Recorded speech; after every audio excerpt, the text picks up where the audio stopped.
जाने इस नवरात्रि किस पर सवार होकर आएंगी माता रानी।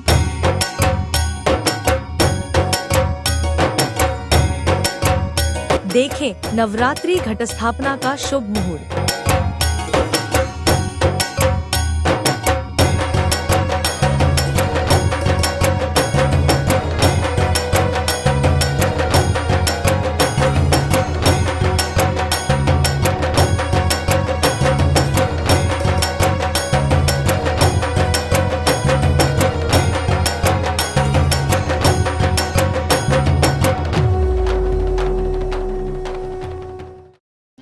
इस वर्ष शारदीय नवरात्रि की शुरुआत 3 अक्टूबर गुरुवार के दिन से हो रही है। ज्योतिष के मुताबिक इस बार माता रानी पालकी में बैठकर धरती पर पधार रही हैं। धार्मिक मान्यताओं के अनुसार माता रानी का गुरुवार के दिन पालकी में बैठकर आना अशुभ संकेत की ओर इशारा करता है। यह संकेत अर्थव्यवस्था में गिरावट, व्यापार में मंदी, हिंसा, देश दुनिया में महामारी के बढ़ने का सूचक माना गया है। वैसे तो माता रानी की प्रमुख सवारी शेर है, लेकिन नवरात्रि के दिनों में माँ हर वर्ष अलग अलग सवारी पर आती है। ज्योतिष की माने तो नवरात्रि का प्रारंभ रविवार या सोमवार को होता है तो माता रानी हाथी पर, गुरुवार या शुक्रवार को होता है तो पालकी, मंगलवार या शनिवार है तो घोड़े पर, और अगर नवरात्रि बुधवार से शुरू हो रही है तो माता रानी नौका में सवार होकर आती है। इस बार माँ पालकी में आ रही है, जो सांसारिक दुनिया को विचलित करने वाला है। पंचांग के अनुसार 3 अक्टूबर को घटस्थापना मुहूर्त सुबह 6:15 पर प्रारंभ होगा। वहीं इसका समापन सुबह 7:22 तक रहेगा। इस 1 घंटा 07 के समय में नवरात्रि घटस्थापना करना शुभ माना गया है। घटस्थापना अभिजीत मुहूर्त में भी की जा सकती है, जिसका समय सुबह 11:46 से लेकर दोपहर 12:33 तक रहेगा। यह कुल 47 मिनट का समय है।